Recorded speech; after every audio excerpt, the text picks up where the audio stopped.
So I have no idea how to promote this to anyone, except it looks like a couple of people may be getting back on. Nope, they are not.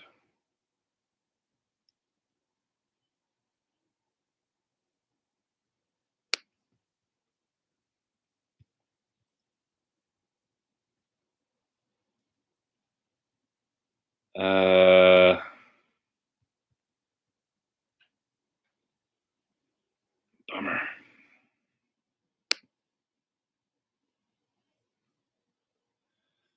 All right, let's see what I can do to get some people back on this one.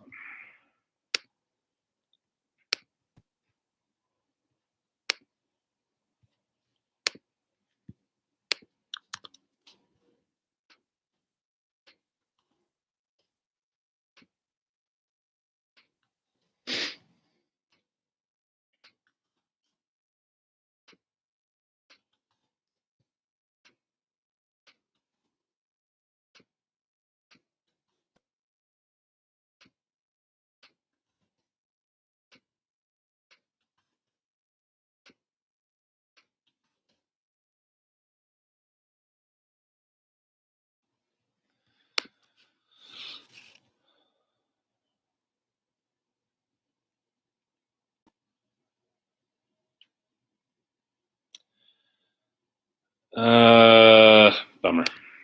All right, well, if I knew better what I was doing, I would try to do a better job of fixing this. But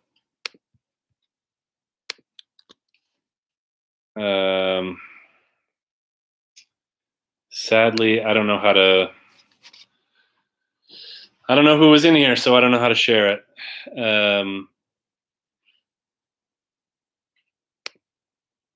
So yeah, you have to come to this new one. I should dump this link to my old upload. I don't know how to do that. How do I do that? I can't do that while I'm live, I think. So anyway, I will just start.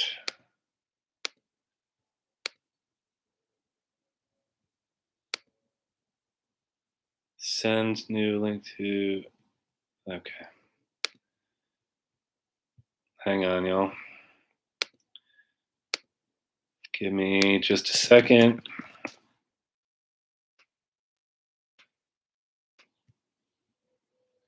And I'll see what I can do to get people back in here. It will probably crash again anyway.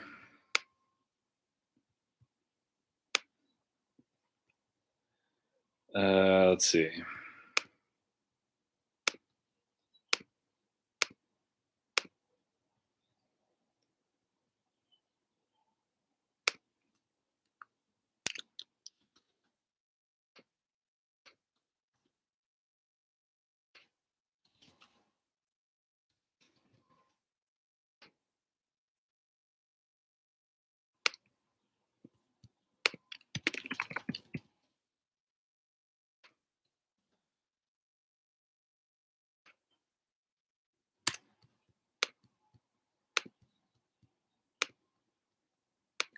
Okay. I'm sorry, y'all.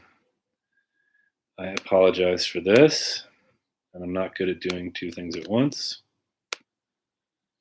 So there's a new link for New Mexico folks, and let me just do this quickly.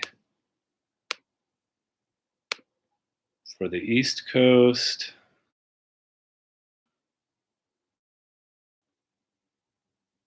And then we'll get back to it.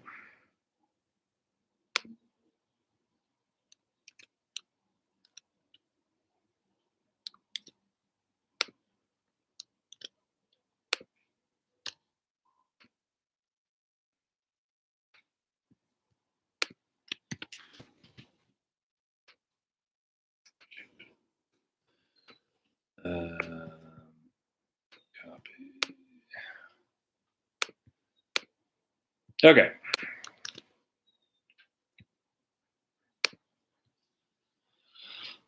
That's the best I can do on short notice. So I'll make sure to figure all this out and edit the video and whatever when I afterwards, so you can watch it again if you want to.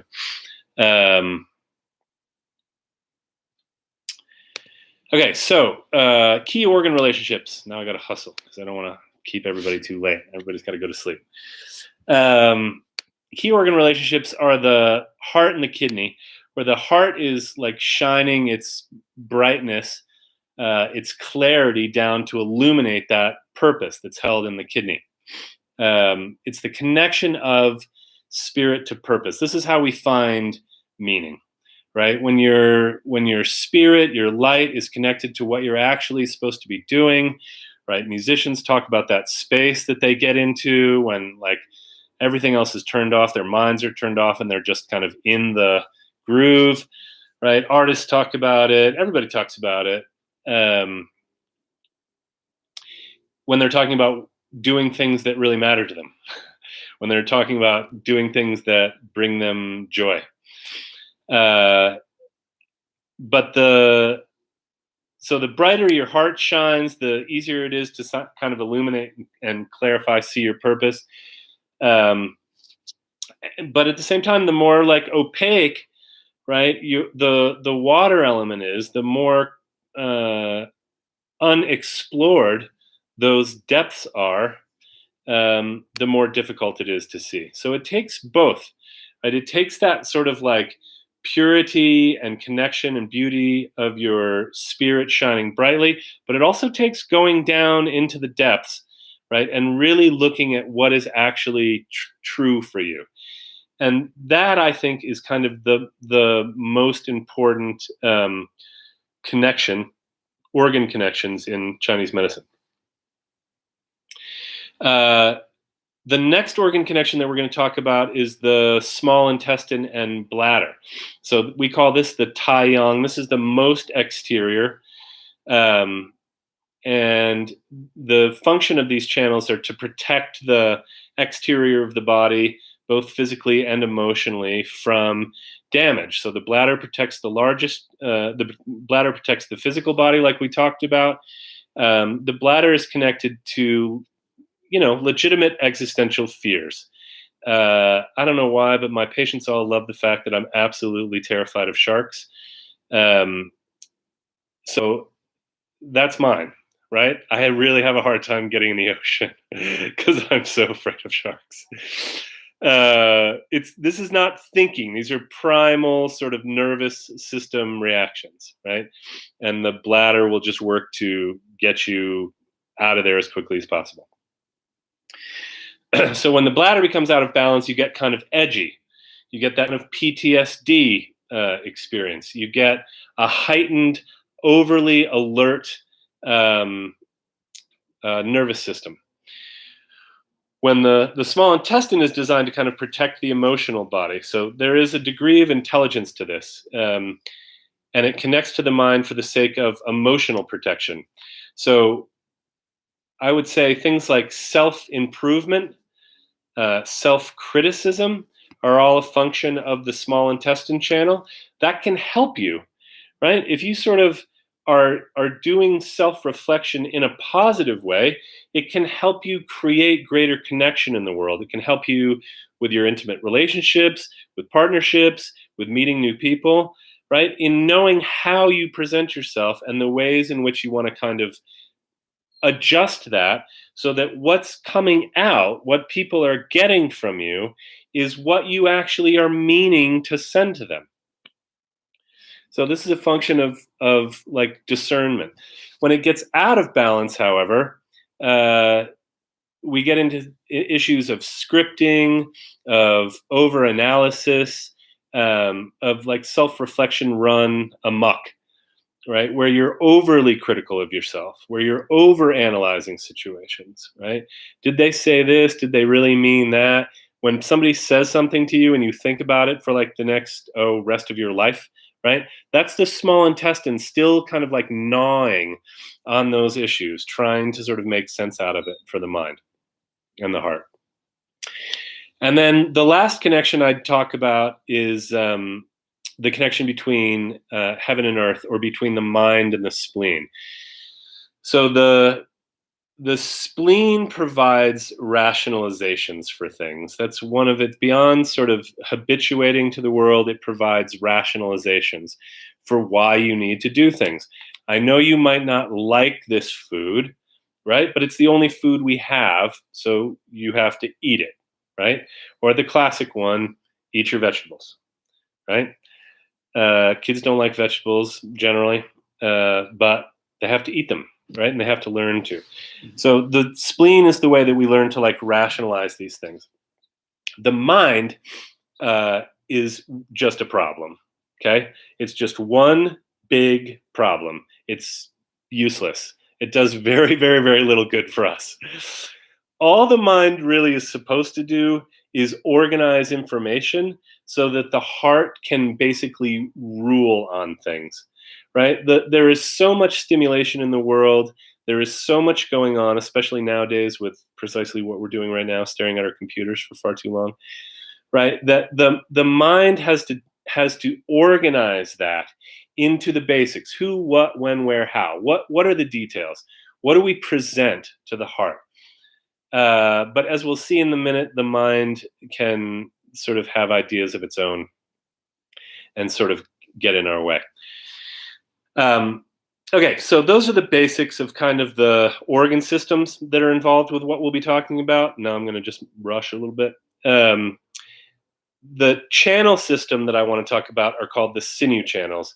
These are our muscles. It's the layer of channels in acupuncture, in Chinese medicine, that govern the exterior of the body. So it's all of our muscles. It's how I make facial expressions. It's how I'm talking right now through the sinew channels. All of these movements are a function of the sinew channels. And they're the most exterior of the channel system. So they're the most closely linked to others. I would argue that you have an aura, whether you believe you do or not. And I would argue that you send energy beyond yourself, right? This is how we can feel things coming up behind us when they haven't touched us. If they haven't touched us, then what's going on? How can you feel that, right? This is how we get a sense of a room. This is how we get a sense of a person. How do we feel around them? What's the sort of sensory experience of this place that we're in, or of this person that we're meeting? So we use the sinews to express ourselves to the world, all of what's inside in the heart, and our purpose comes out and becomes manifest in the world as a function of the sinews. We use our muscles to make things, to create things, to make art, to make music, right? To sing, to speak, to write, all of these things. And it's how we express ourselves through facial expressions, through body language, how you hold yourself, the tone of your voice. All of that is a function of the sinews. Like an antenna, we're also picking up all of that information all of the time. And we're delivering it to the sense organs and the brain to analyze it and organize it. The one last channel that I have to introduce quickly before we just talk about intuition in the last 10 or 15 minutes is the great lobe of the stomach. This is just a simple, it's not simple at all, but it's a channel straight from the stomach to the heart.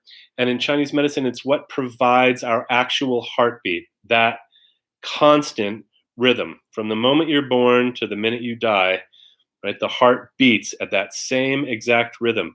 And that beat is the sort of rhythm, the heartbeat, or the drum beat to your life, to your life's music, right? That you are making between the kidney and the heart, between the purpose and acting that purpose out.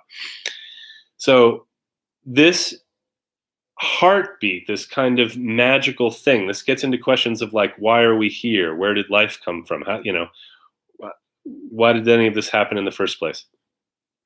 That's a connection to the divine, or the isness, or the reason you are here. It doesn't make any difference to me whether we agree on that or not. It doesn't matter. Everybody can have whatever beliefs they have about it. We are here and there is some point to it, right? Otherwise, we wouldn't be here. So that connection from the stomach to the heart, that constant heartbeat, is both propelling us through life, through the beating of the heart, but it's also transmitting our preferences, our intuition, our connection to what's divine from the stomach to the heart. Okay? That piece is important in intuition, because here's how intuition works. The bladder channel picks up, like an antenna, sensory information from the environment. The feeling in a room, the sense of somebody, how they're holding themselves, what the weather's like, whatever it is. And it draws that information toward the interior so that the body can start making some sense out of it. The mind coordinates all of that because of the connection between the bladder and the mind. So the mind coordinates that information. It takes it and kind of makes sense out of it. This all happens very quickly. That's part of the problem with intuition. And then that information gets passed from the bladder to the kidney and the water element. And via that connection between the kidney and the heart, it gets presented to the heart. So the heart receives this information that the body has taken from outside about this person, about this job, about the space that you're in, the room that you're in, the thing that you're about to attend, whatever it is. And you just picked up this sort of sensory information about it, and that's transmitted to the heart. The other bit of information that the heart is getting is from that constant beat, that rhythm of your heart, that gut intuition. And that's getting transmitted to the heart. So now the heart has two pieces of information to look at. One, the sensory information from outside that you just picked up, and two, your core gut feeling, right? And the heart looks at these things and says, does this match? Does the room, the space, the party, the meeting, the work environment that I'm in right now match with the foundational, fundamental rhythm of who I am? Are those things harmonized? Are those things resonant? Note the words that we use to describe this stuff. Harmonize, resonate, right? All having to do with music, because it has to do with that rhythm that's in you, that heartbeat. And the heart rules, essentially, right? On whether this is in harmony with us or whether it's not in harmony with us. Now, what's supposed to happen is that information then gets sent back from the heart to the kidney to the bladder, and the body acts on that. If it was not in harmony, then you need to leave the room, leave the space, get out of there, right? Get away from the person, whatever it is. If the information that you got from the outside was in harmony with the heart, then you embrace the person, you embrace the work, you sit down for the meeting, you're wherever you are, right? And feeling good about it. That's how it's supposed to work, and that's how it works in kids who haven't accumulated through the earth element like a lot of trauma, essentially, throughout their lives, right? That's impacted this. However, when this gets sent back through the kidney to the bladder, and thus the mind can override this. And the mind will do that for any number of reasons, and it will do it instantaneously. But, right, I don't really like this person, but I'm lonely. Or I haven't been with anybody in a while. Or I could really use a hug. I don't really like this job, but I need the money. I need security. I need to feed my family. I don't really like, I'll use a personal one. I hate parties. I hate going to parties. I always hate parties, every single time. And every time I think, maybe this time it'll be different. No, it won't. It won't be different. You hate parties, right? That's the gut saying, don't go to the party. And the mind saying, maybe this time it'll be different, right? So this is how the mind gets in the way. Now, because the mind won't act on the ruling that the heart just made, it didn't leave the room, it didn't leave work, didn't do whatever, right? Because the mind is sort of trying to figure out a way to um, override this. The bladder, the mind, can't send this back to the Shaoyin, to the kidney and the heart, because it already sent it there. It's like courts when they get cases. If they've already ruled on it, they're not going to take the same case again. The heart and the kidney are the same way. They're not going to take the same case again. Excuse me. So the bladder uses a little trick, and it sends the information to the small intestine, which I called the communications director. And what the small intestine does is try to craft a different message. No. You didn't get the right information the first time, right? What you saw, what you felt, what you ruled on wasn't correct, right? Actually, this is really good for you. This is the place that you need to be. This is the person that you need to date. This is the relationship that you need to be in. This is the home situation that you need to live through, for all of these other reasons, because you need the money, because you need the intimacy, because you need whatever it is that you don't have, that the brain's trying to talk you into. So now the small intestine is trying to present this to the heart a second time with different language and different rationale. And because our bodies are built the way that they are, the heart, it's sort of like being force-fed this. So it accepts it, but it accepts it with reservations. It tightens down. It locks up a little bit. But it's in there. And it gets ingested through the stomach. This experience, this fundamental truth that you know isn't right. You already made the decision. It's already in your gut. You know that this isn't the thing for you, right? But now you're force feeding it to yourself. So now it's weaseled its way in based on sort of faulty reasoning. It's been basically force fed to the stomach, and now it's getting ingested into the spleen. And you're rationalizing to yourself, because that's the function of the spleen, why you're doing what you're doing, right? I know I'm not supposed to eat this ice cream, but I had a really hard day. It'll make me feel better for 5 minutes, even though it made me feel like garbage the last time I ate sugar, right? So you're rationalizing all of this. The problem is that now this becomes part of you. Once the spleen absorbs that experience into ourselves, it becomes part of your natural intelligence. And then it becomes that much easier to pull the wool over your eyes the next time, because it's a practice learning how to listen to that initial gut instinct. And it's also a practice learning how to override it. And that's the problem. You always know the truth about what you're supposed to do. It's always in there. And the key things to look out for are pretty simple. Does your heartbeat change? Right? If the stimulation and your gut instinct are in harmony, nothing should change in the heart. The heart should remain peaceful. If it starts to skip beats, if it starts to get agitated, right? That's a function of the heart trying to stop that reality from getting to it. It's trying to push it out.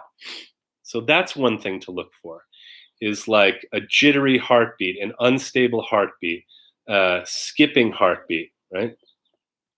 Another thing to look for is a response from the stomach itself, nausea, right? A little tension, tightness, clenching down in the pit of your stomach. When you know that you're acting against your highest interest, not the interest of your mind, because that's really hardly ever good for us. What is actually good for us is that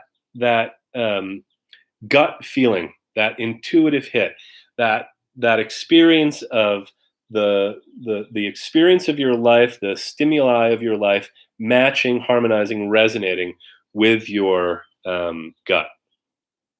So look for changes to your heartbeat. Look for changes in your stomach. Look for tension around your rib cage. Right? Look for your chest tightening up. Look for you hunching over and sinking in to the chest. That's another way that the body uses to try to protect the heart. You know the difference. Everybody knows the difference between something that's exciting, where you get some butterflies, like before a performance, like before I got on this to do this tonight, right? Where there's a little bit of excitement in the stomach, but it still feels connected to purpose, to your meaning, to why you're here, to what you're here to do. Everybody knows the difference between that and that kind of gnawing, tense, grinding sensation that locks down in the gut when you are acting opposite to what you know you need to be doing.